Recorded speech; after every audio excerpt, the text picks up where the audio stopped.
and welcome to the Times of India. You're watching Global Pulse with me, Neha Khanna. The more things change, the more they remain the same. That seems to be the story of India-China relations, thanks to Beijing's endless expansionism and territorial aggression with no regard for India's sovereignty. India has lodged a strong protest with China after a woman from Arunachal Pradesh stated that she was detained and harassed for 18 hours by officials at the Shanghai airport. New Delhi has accused Beijing of violating international air travel norms. The Ministry of External Affairs has issued a statement saying the matter has been taken up strongly and at the highest level with the Chinese authorities, and that Beijing's actions violated international conventions on air travel and even China's own rules that allow 24-hour visa-free transit for passengers of all nationalities. Reiterating India's long-standing position, the ministry said, Arunachal Pradesh is an integral and inalienable part of India, and this is a self-evident fact. No amount of denial by the Chinese side is going to change this indisputable reality. So what exactly happened? Prema Thongdok, who is now a resident of the UK, recounted the nightmare in a series of social media posts. Prema was travelling from London to Japan on the 21st of November when her 3-hour layover turned into what she described as a traumatizing experience. She said Chinese immigration officers refused to accept her Indian passport because it listed Arunachal Pradesh as her birthplace. Prema alleged that officers at the Shanghai airport insisted that Arunachal Pradesh was part of China and declared her passport invalid. She says officials pressured her to acknowledge Beijing's territorial claim before they would process her onward travel. 35-year-old Prema says her passport was confiscated and she was denied permission for boarding her connecting flight despite holding a valid Japanese visa, and she was confined to the transit area without clear explanation, proper food or basic facilities. It didn't end there. Prema says even airline staff, including those from China Eastern Airlines, mocked her, laughed and suggested that she apply for a Chinese passport. Desperate and humiliated, Prema managed to contact the Indian consulate in Shanghai through a friend in the UK. After consular intervention, she was eventually allowed to leave late that night. When Prema's posts went viral on the social media, sparking outrage in India, China responded. Its statement only ended up fueling the outrage further.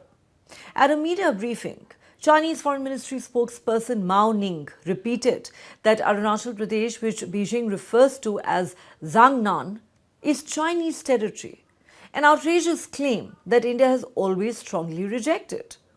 In a highly provocative statement, Mao said, Jiangnan is China's territory.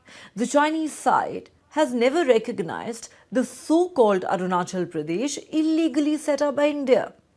She then dismissed the accusation of mistreatment, saying during the entire time, China's border inspection authorities carried out checks and procedures in accordance with laws and regulations. The lawful rights and interests of the person concerned were fully protected, no compulsory measures were taken, and there was no so-called detaining or harassing. 首先，藏南地区是中国领土，中方从不承认印度非法设立的所谓阿努纳恰尔邦。关于你提到的个案，据我们了解，在处理的过程中，中国的边检机关始终依法依规履行查验手续，公正文明执法，充分保障了当事人的合法权益，没有对他采取强制措施，也不存在所谓的羁押滋扰等情况。航空公司还为当事人提供了休息场所和饮食保障。具体的情况，你可以向中方的主管部门进一步了解。As we mentioned, the allegations have triggered massive outrage across India. The Arunachal Pradesh government and its chief minister, Prema Thongdok, condemned the incident, calling the treatment of Prema unacceptable and appalling, and slammed the humiliation and racial mockery she endured. The incident comes at a time when India and China have been trying to stabilize ties through high-level engagements. New Delhi has repeatedly rejected Beijing's sovereignty claims over Arunachal Pradesh. Earlier this year, when China attempted to rename places in the state, the Ministry of External Affairs said India categorically rejects such attempts. Creative naming will not alter the undeniable reality that Arunachal Pradesh was, is and will always remain an integral and inalienable part of India.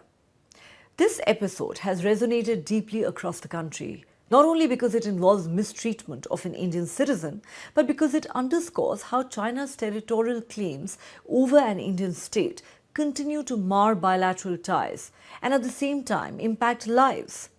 For many in northeast India, the unseemly incident represents a chilling manifestation of how geopolitical disputes and border claims can translate into harassment and denial of rights at the most basic level, like traveling through an airport. This comes as a stark reminder of how China's hegemonic and expansionist designs remain a humongous security and foreign policy challenge for India. Despite all the recent efforts at normalizing ties, which had been in deep freeze following the Galwan Valley clashes of 2020, and even the bonhomie we saw between Indian Prime Minister Narendra Modi and Chinese President Xi Jinping at the SCO summit in Tianjin, China, just 3 months ago, it is clear that China continues to pose a challenge and threat to New Delhi at multiple levels. Needless to say, incidents such as this make it almost impossible to bridge the trust deficit that has existed in the bilateral relationship for decades.